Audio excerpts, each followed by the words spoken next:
de temperatura, así como, por ejemplo, una refrigeradora. Ustedes han visto que una refrigeradora, las recomendaciones que te dicen en las instrucciones, que nunca leemos, es que debe de estar separado de la pared, que debe de ir directamente a un toma corriente en la pared, que no debe estar en un lugar encerrado, el techo debe tener cierta distancia. Y bueno, como dicen los fabricantes, el mejor lugar donde pudiera estar una nevera o un refrigerador es en el techo, digamos, de una vivienda, porque ustedes saben de que físicamente hablando, la mejor manera de perder calor es tirarlo al universo, ¿verdad?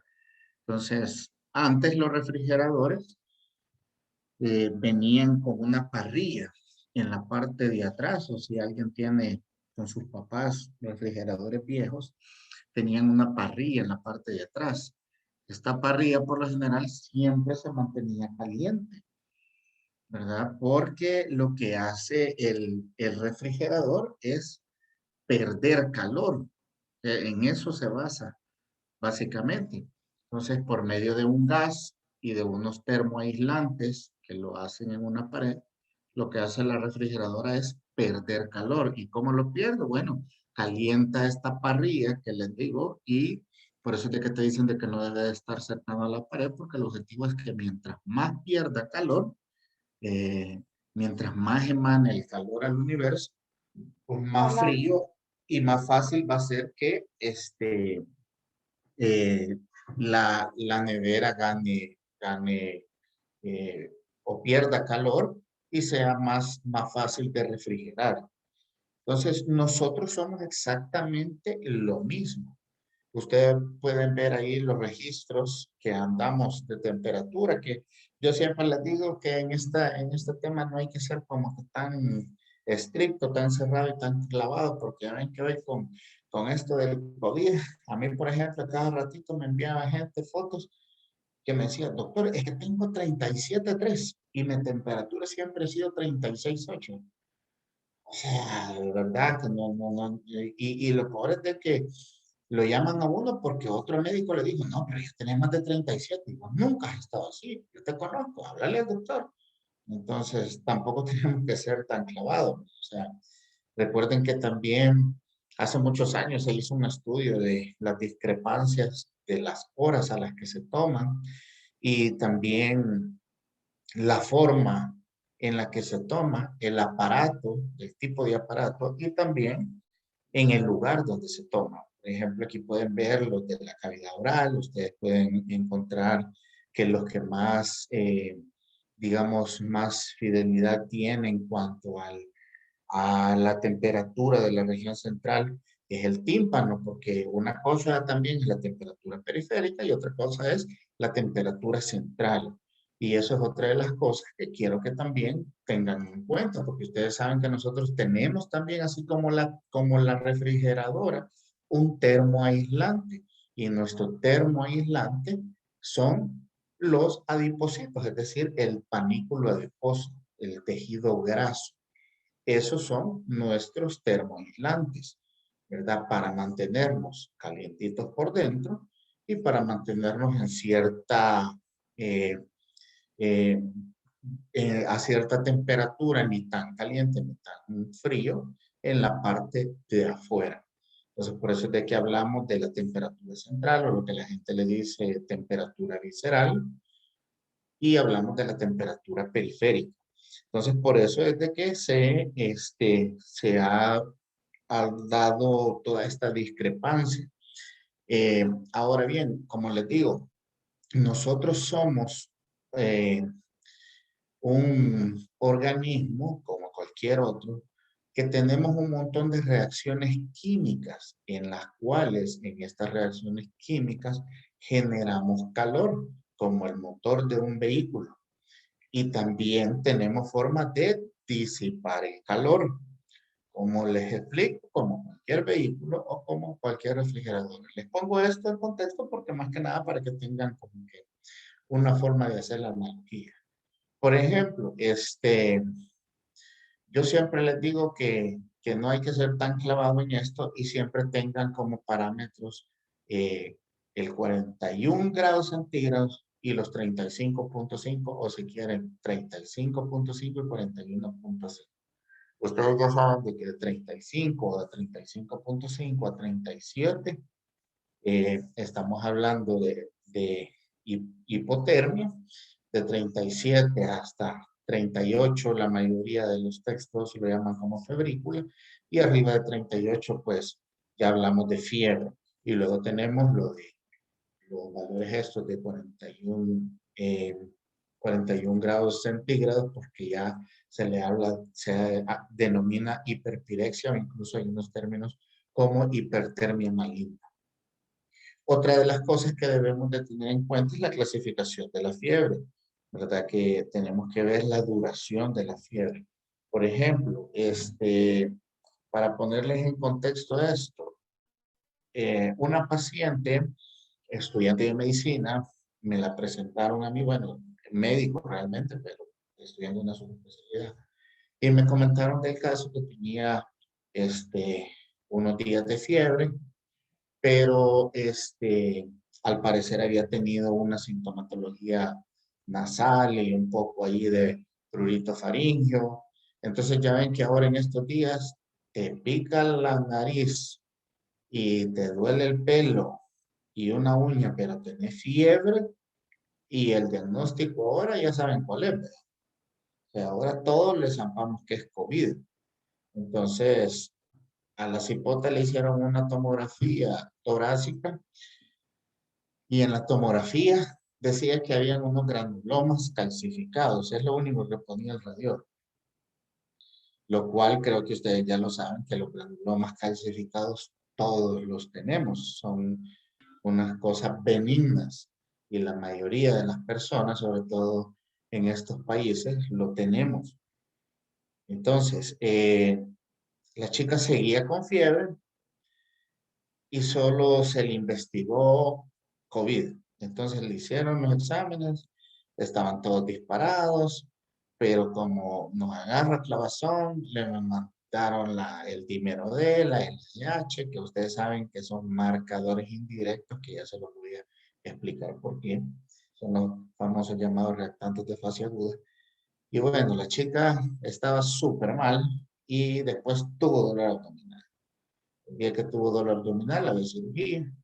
Y entonces ya cuando les repitieron exámenes y con el dolor abdominal, hasta entonces pasaron ya varios días y ya pensaron que la fiebre ya no podía ser por COVID. Los síntomas nasales habían desaparecido. Y, y bueno, sería el caso que le hicieron una ultra y no encontraron mayor cosa, solo un poco distinguidas las asas, pero tenía un abdomen agudo. Entonces ustedes saben que el abdomen agudo hay que tratarlo. Entonces le dio cirugía le dio plan quirúrgico. Y pues obviamente, pues era una chica joven y demás, ustedes saben, le hicieron una videolaparoscopía diagnóstica y encontraron que tenía el intestino con 20 y tantas perforaciones por Salmonella typhi. Entonces, ¿qué les quiero decir con esto? Que también hay enfermedades que tienen cierto patrón de la fiebre.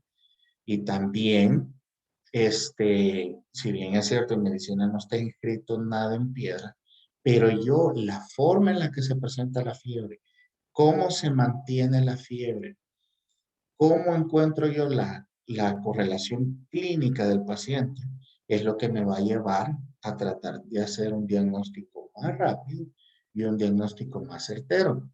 Pero por eso les digo, tampoco debemos de ser tan clavados ni en una cosa ni en la otra. Entonces, este, la fiebre puede ser prolongada, puede ser más de 15 días.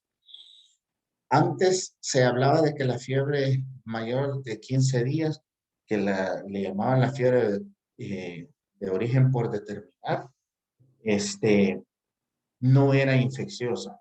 Pero yo les digo, por ejemplo, he tenido un paciente que lo trataron como por 5 meses por su problema de fiebre y pérdida de peso, le mandaron hasta VIH. Y el tipo lo que tenía era una tuberculosis ganglionar. Entonces, no siempre las fiebres de más de 15 días no son infecciosas, como nos decían a nosotros antes.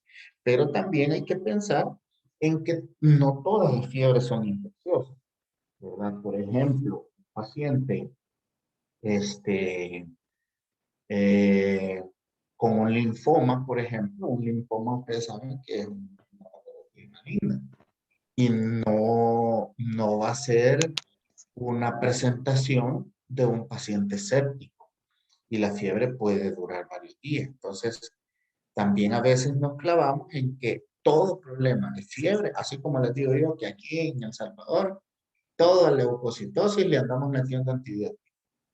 A un general de orina, si le vemos leucocitos de 3 a 4 por campo, ya decimos, tenemos una infección de vías urinarias leve. Y le dan cipro, trimestoprim o lo que sea.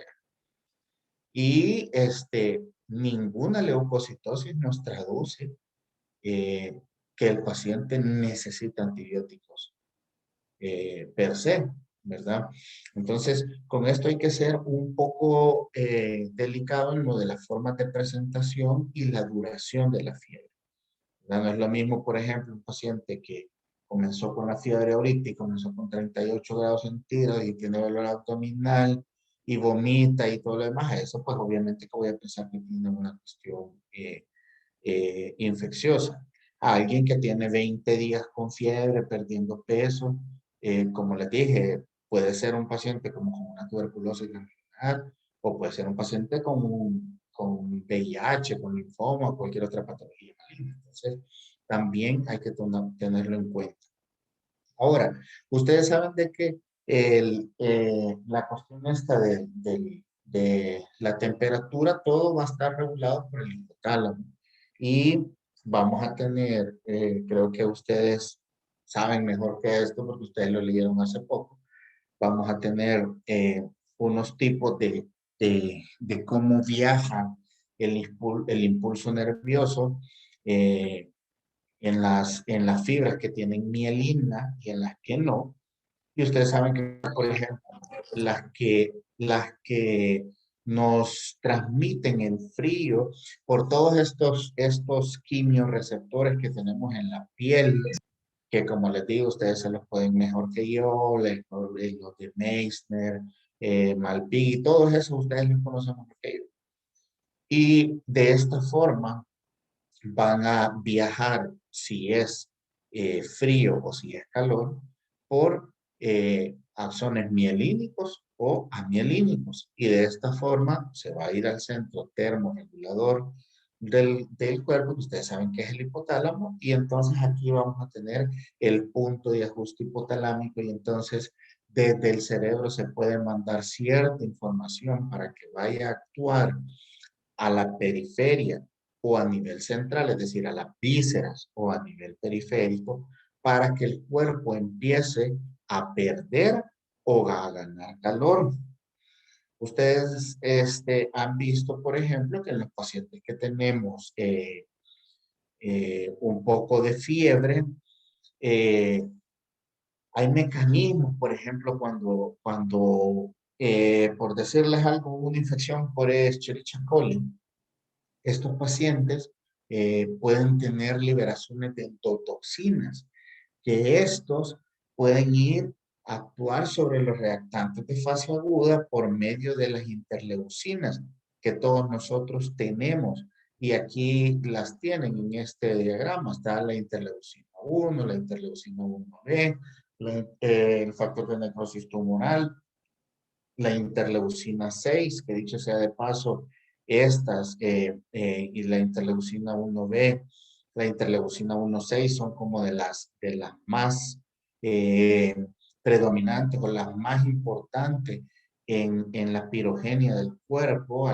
Por ejemplo, a esta, por eso es que se le conoce como el pirógeno endógeno, porque por medio de mecanismos inmunológicos, por medio de información a través de las vainas estas mielínicas y amielínicas, que han enviado un mensaje por medio de estos corpúsculos, que como les digo, los tenemos en la periferia, o podemos tener también, o lo tenemos también a nivel central.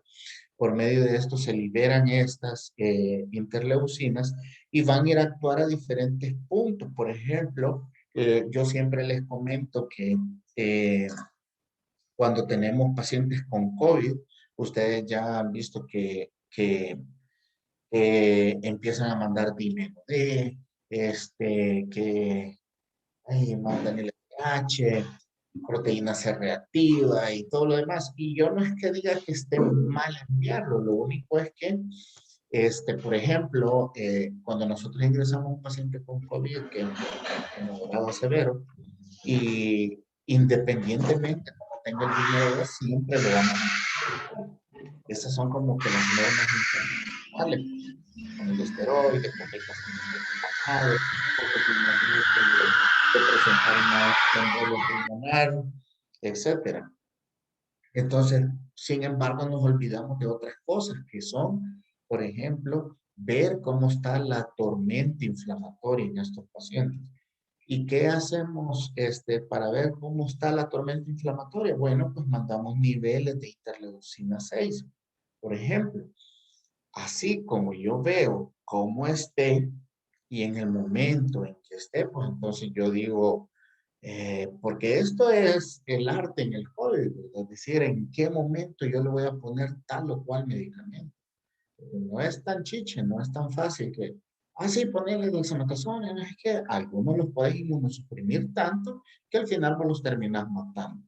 Entonces, que ustedes van a ver que, bueno, yo allá en mis redes sociales eh, de médico estoy súper en contra del uso de plasma, ¿verdad? Pero bueno, es lo que la gente lo pone de moda y ¿qué vamos a hacer? O sea, es un poco difícil cuando el paciente te dice, mira, doctor, que dice que yo tengo ya donantes, que no sé qué, mire, o sea, de verdad hay una cosa que se llama lesión aguda pulmonar secundario a uso de transfusiones y genera unas complicaciones severas. Probablemente con eso yo se lo mate. Entonces, además no tiene evidencia científica de que el plasma funcione. Ni siquiera mandamos a ver si tiene anticuerpos ese plasma. Solamente es de que me los procesan, me lo agarran y se los zampamos al filtro. Y no es así. En medicina todo tiene que ser lógico. Todo. Es que ustedes van a atacar algo y el arma que se van a sacar es de acuerdo al animal, como dicen en el campo. Así como es el sapo, así es la pedrada. Entonces, yo no voy a ponerle tocilizumab a todos con una interleucina 6, por ejemplo, que me salga de 8. Y a lo mejor solo con dexametasona y tenía leucocitosis de 20,000 y neutrofilia y la linfopenia. Y bueno, le pongo antibióticos, le pongo la dex, el esteroide y con eso ya resuelvo. Que gracias a Dios es en una buena parte de los pacientes, pero hay unos que hacen una tormenta inflamatoria severa. Entonces, van a ver ustedes que muchos de esos que tienen estas interleucinas 6 elevadísimas no se les quita la fiebre hasta que ustedes no les pongan medicamentos que les permitan bajar estos niveles de inflamación. ¿Me entienden? Jóvenes, si hay algo que no vayan entendiendo, me avisan, por favor. Entonces, entre las, ya ven que a mí esto de la diapo casi que es un pretexto, pero lo que me interesa es que comprendan esta cosa. Entonces, les decía que cuando tenemos estos mediadores inflamatorios eh, en el endotelio y en el, ¿cómo se llama esta? En el órgano vascular, hasta me cuesta pronunciar esto, pero es en la lámina terminales. Aquí lo que sucede es que estos quimiorreceptores van a ir a actuar y van a mandar un mensaje. Entonces, ese mensaje puede ir, por ejemplo, a las células gliales hipotalámicas, pueden ir al hígado. Por ejemplo, la interleucina 6, por decirles algo, puede hacer que en el hígado se aumente la prostaglandina. Puede hacer que se empiece a sintetizar menos albúmina. Empieza a liberar todos los reactantes de fase aguda. aumentan los niveles de fibrinógeno, por ejemplo. En las pacientes embarazadas es bien marcado esto. Se activan los factores del complemento. También otra de las cosas que sucede es aumento de las plaquetas, eh, que hay pacientes que si no es una infección viral, como por ejemplo por un arbovirus, o por ejemplo el dengue, que es lo clásico, que no le va a destruir las plaquetas, a veces los confunde porque tiene 900.000 plaquetas. Entonces, eso puede hacer que los exámenes sean bien aparatosos, que el paciente tenga una proteína C reactiva de 400, 450. Otra de las cosas es que ustedes van a ver que mandan un general de orina y les puede aparecer microalbuminuria, porque la síntesis de albúmina también se ve afectada. Recuerden que todo eso se sintetiza en el hígado. La transferrina también disminuye. Algunas glucoproteínas. Entonces, al ir aumentando algunas de estas cosas, algunos de estos marcadores inflamatorios se pueden ir a depositar, por ejemplo, a nivel del músculo esquelético, a nivel de las articulaciones, como lo hacen las prostaglandinas. Y esto lo que hace es que nos provocan los famosos osteomialgias. Van a ver que la gente se queja un montón de ese dolor articular. Además, empiezan a verse afectados la coloración cutánea, por ejemplo, porque el paciente empieza a redistribuir la sangre, ¿verdad? Porque ustedes saben de que hay un montón de formas de que nosotros tenemos de cómo perder calor. Entre esas, pues es como que ustedes tuvieran algo ahí caliente, un radiador, por ejemplo, de un carro, y ustedes lo que hacen es irle echar agua.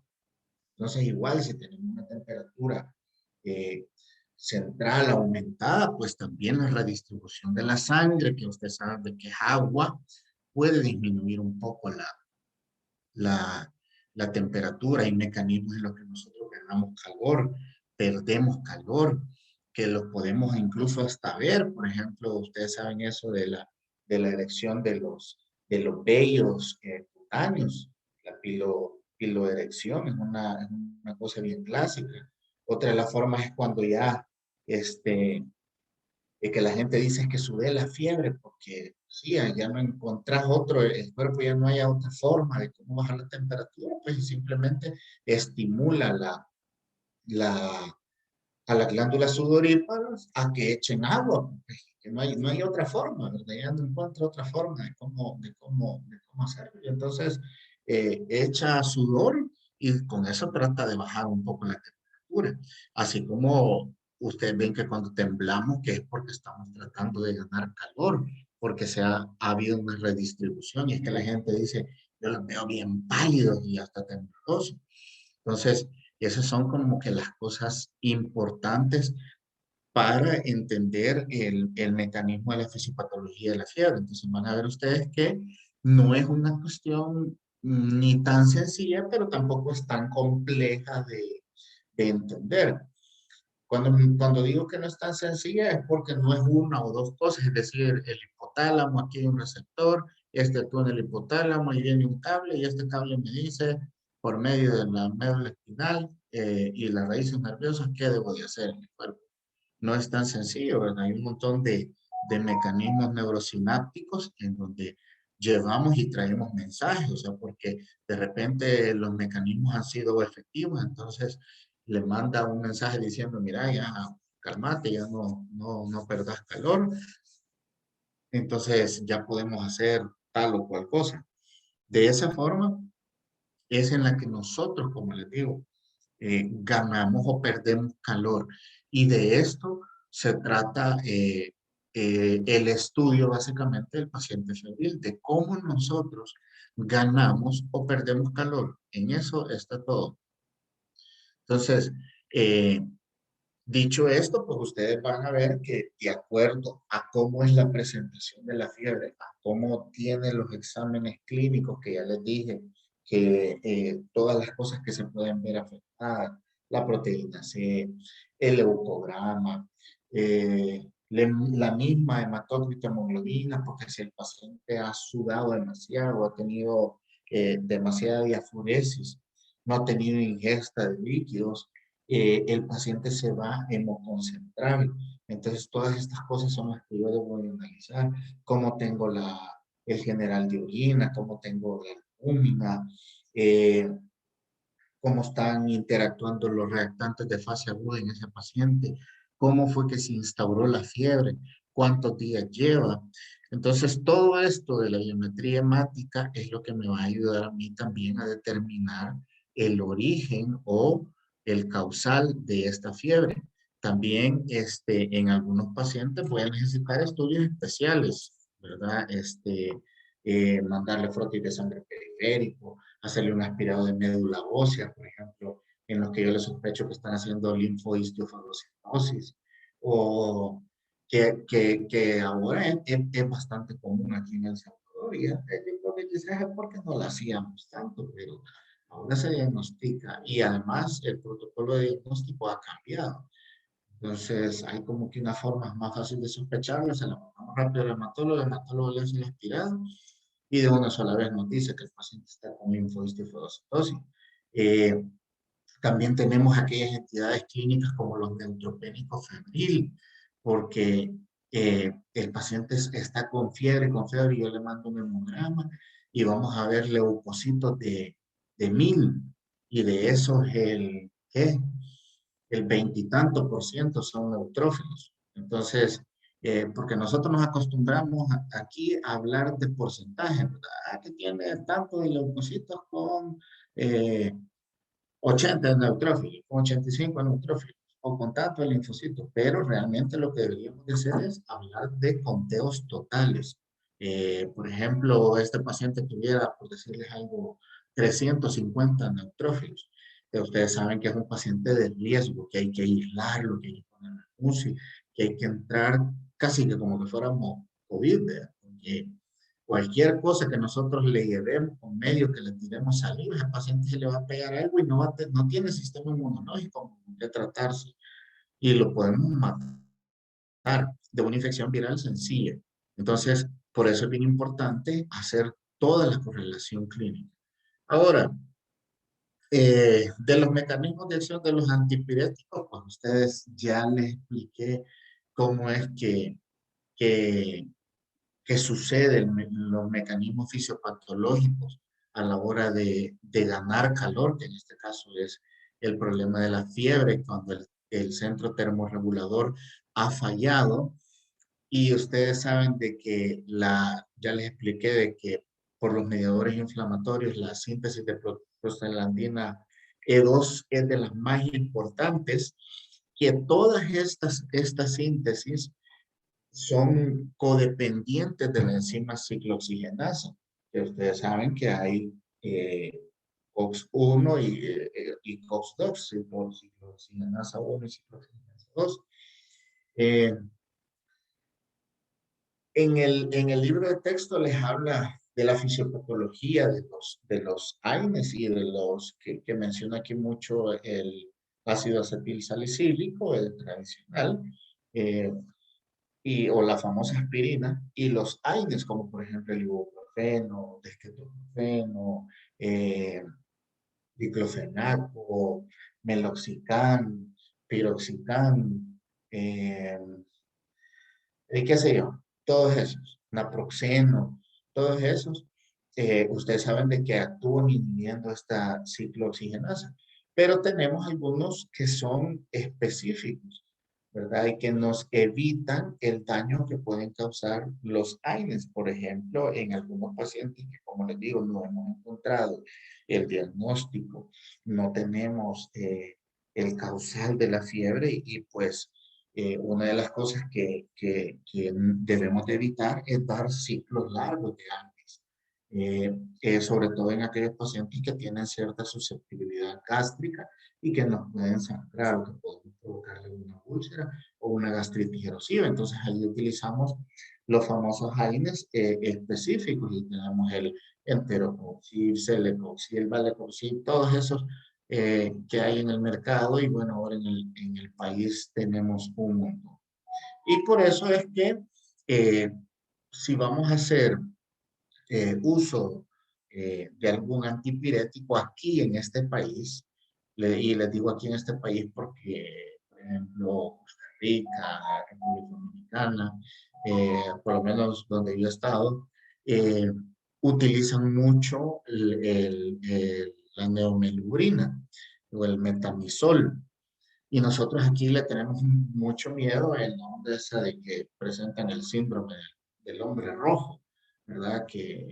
Pero yo, por ejemplo, cuando estuve en República Dominicana, estuve en la epidemia más cruel del dengue ahí, y ahí vos llegabas con fiebre y lo primero era meterte un metamizol endovenoso, o te metían de una vez una dipirona. Entonces, con los compañeros de tutoría vamos a hablar un poco de fiebre tifoidea porque ya ven que ahorita hay un incremento de los casos terrible de fiebre tifoidea, y vamos a hablar también del tratamiento eh, de la fiebre. Vamos a ser un poco más específicos que ahora, porque ahora básicamente era que ustedes entendieran todos los mecanismos inmunológicos y neuromoduladores a la hora de abordar a un paciente con fiebre. Entonces, las cosas que debemos de saber: ¿es o no es fiebre? Si el paciente ha fracasado su centro termorregulador, si es una hiperpidexia o una hipertermia maligna, secundaria a un medicamento recientemente ingerido. Por eso es que les digo yo que la instauración de la fiebre es bien importante, porque si me dicen, no, es que fíjense que yo estaba en la casa y me dieron una medicina y me empezó la fiebre, hay un montón de medicamentos que pueden dar hipertermia maligna, sobre todo aquellos pacientes que convulsionan, hay que investigarlo mucho, o si a un paciente alcohólico hay historia de que le cumplieron algún medicamento, también puede provocar esto, porque hay medicamentos que lo pueden dar, que se usan mucho en estos pacientes. Si la instauración ha sido lenta, el patrón de la fiebre, ustedes ya saben que, por ejemplo, el de la malaria tiene ciertos ciclos. La tuberculosis, por ejemplo, que da sobre todo en las noches, con abundante sudoración.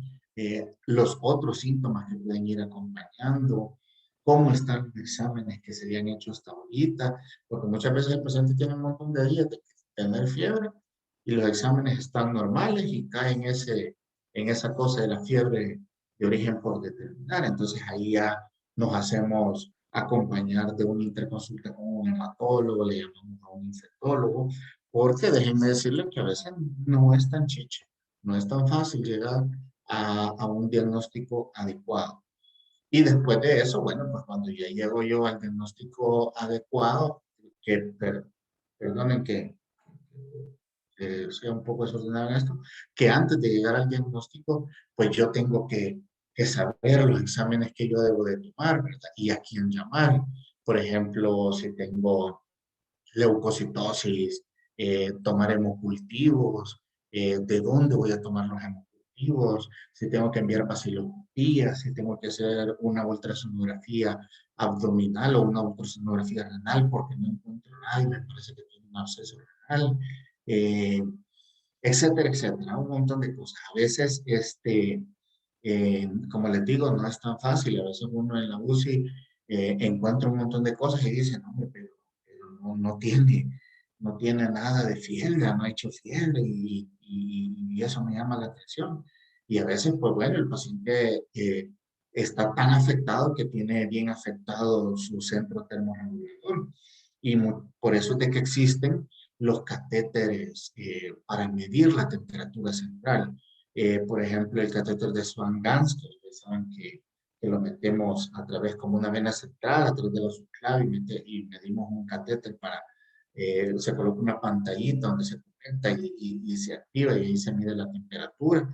O los urólogos que, por ejemplo, a través de una sonda vesical pueden dejar ir un catéter como un termorreceptor en la punta y de esta forma medir la temperatura central y no salen bien disparados, porque a veces que tienen 39 grados centígrados y el paciente, uno los toca así como le hace la abuela y no se sienten calientes. Entonces, todas esas cosas son bien importantes tomarlas en cuenta a la hora de tener un paciente con fiebre. Y como les digo, ya cuando ya hice yo el adecuado historial, que no hay uso de medicamentos, que no había exposición a tal o cual cosa, entonces envío los exámenes de laboratorio pertinentes y después de hacer el análisis del laboratorio y todo, incluyendo cultivos y exámenes de gabinete, pues entonces yo trato de orientar más el diagnóstico.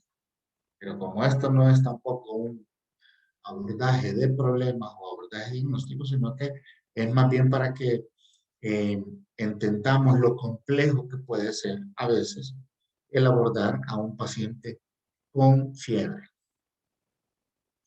¿Alguna pregunta, chicos? No, doctor. No, doctor.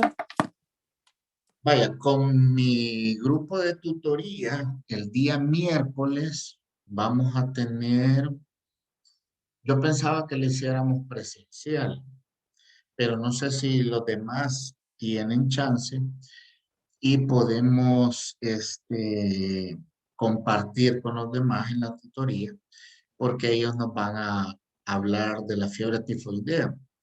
Y les digo esto porque ahorita tenemos alza de casos increíble con salmonelas tifus resistentes, por ejemplo, aquí en el hospital de la mujer, este, resistentes a todas las quinolonas, como ciprofloxacina, levo y eso.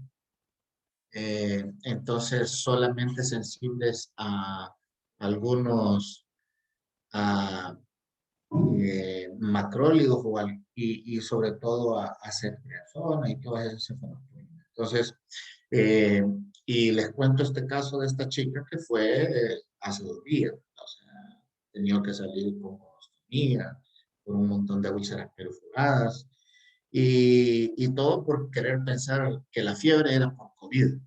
Entonces, la fiebre pueden ser un montón de cosas, ¿verdad? Y en este país, dengue y fiebre tifoidea, el COVID se va a ir, pero el dengue y la fiebre tifoidea lo vamos a tener hasta que se acabe el mundo, quizás. Entonces, digo yo, el COVID se va a ir porque, bueno, ya eh, se puede ver, aunque sea una pequeñita luz en el camino, pero no lo sé. Eh, Pero me gustaría que los demás se conectasen porque es un tema bien importante ahorita. Hemos hecho un montón de diagnósticos de fiebre tifoidea. Y eso que les digo que porque a mí me lo pasan porque yo sinceramente ya casi nadie me busca como internista. Entonces es muy raro que alguien que porque le dijeron, no, pero él también es internista, pues voy a ir a internet. Pero sumamente raro que alguien venga a buscarme como internista. Entonces, y ahora imagínense los internistas. Yo cuando he hablado con colegas internistas que ven pacientes aquí, me están diciendo que lo que más ven ahorita es fiebre tifoidea, que todos los días están viendo fiebre tifoidea. Entonces, imaginen, si yo, que nadie me busca como internista, he tenido un montón de aumentos de casos, he visto un montón porque a mí me lo pasan por la fiebre y porque tienen diarrea. Ya ven que el COVID lamentablemente también da diarrea. Entonces, a mí me los pasan por COVID y cuando ya comienzas a analizar el examen y cómo se comporta la fiebre, que es de lo que he tratado de explicarles, ya vos decís, no, esta cosa, el COVID es lo que menos parece. Pero claro, les mandan dímero D, les mandan LDH y les sale un dímero D un poco elevado y las otras cosas que ustedes saben que lo puede dar hasta una neumonía por neumococo. Pero nos olvidamos, ya nos estamos olvidando de las otras cosas. Entonces me parece que es un tema importante ahorita y me gustaría pues que los que puedan, ¿verdad? Si tienen tutoría con sus otros tutores, pues chévere, ni modo. O vemos si la grabamos, en fin, y se las compartimos después. Así es que, le repito, el miércoles vamos a ver eso y eh, el día jueves vamos a hablar de los medicamentos para la fiebre, de todos los antipiréticos. el tratamiento justamente de esto. Y el día de mañana vamos a hablar de fármaco, creo, ¿verdad, doctora? Sí, doctor. Mañana sería principios farmacológicos. Ah, vaya, Eh, Usted solo nos dice la hora y yo les mando el link a mis compañeros. a la misma hora, doctora. 9:30. Ajá, a la misma hora. Ok. Entonces yo les ¿Alguna mando el link pregunta, chicos? al doctor con respecto al plasma. ¿Qué onda? Entonces, con toda la situación que hemos visto desde el inicio de la pandemia y ahora, Ujú. no sería como contraproducente seguirlo solicitando, porque si a largo plazo no va a ser efectivo, sino que más que todo produzca otra reacción. O sea, bastantes médicos lo piden, o sea, para los mismos médicos, para el mismo gremio, vea. Claro. Sí, ha sido una cosa bien complicada, realmente, como les digo. O sea, yo creo que procuro ganarme la confianza de mis pacientes, porque a mí una de las cosas, de lo primero que les digo, miren, no se harten nada de eso, o sea, del kit, o sea, ni la ivermectina, ni la citromicina, ni ninguna maldita vitamina sirve para el COVID. Ah, si no, imagínense el montón de muertes que hubiéramos evitado si el zinc, el hierro y no sé qué vainas más detuviera el COVID. O sea, a todo el mundo le zampamos ahorita sin vitamina D, vitamina C y no sé qué, y de verdad no sirven para nada. Entonces, si quieren acuérdenme, y en la clase del miércoles les voy a compartir las radiografías que tengo yo del Trali. Y si quieren, el día jueves yo les puedo dar el Trali, el tema ese, el taco y Trali, para que vean lo complicado que es la lesión pulmonar aguda secundaria a uso de hemoderivados. Ujú. Ok, gracias, doctor. Bueno, ustedes, cuídense, chicos. Gracias, doctor. Nos vemos. Gracias. Muchas gracias, doctor. Gracias, doctor. Gracias, doctor.